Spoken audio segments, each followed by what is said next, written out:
अली खुद भी प्यासा था, मगर जो इसने किया वो दिल छू लेगा।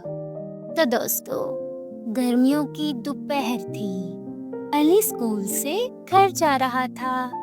इसके पास पानी की एक छोटी सी बोतल थी, मगर इसमें सिर्फ थोड़ा सा ही पानी बचा था। रास्ते में एक थकी हारी बुजुर्ग औरत बेंच पर बैठी थी।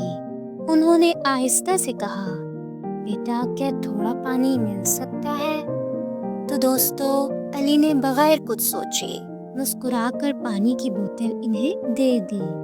खातून ने पानी पिया और कहा, बेटा, तुम्हारी जिंदगी हमेशा इस पानी की तरह मोहब्बत से भरपूर हो। तो दोस्तों, अली प्यासा घर पहुंचा, मगर इसका दिल खुशी से भर चुका था, क्योंकि बाज़ औक़ात एक छोटा सा अमल भी आपको हीरो बना देता है।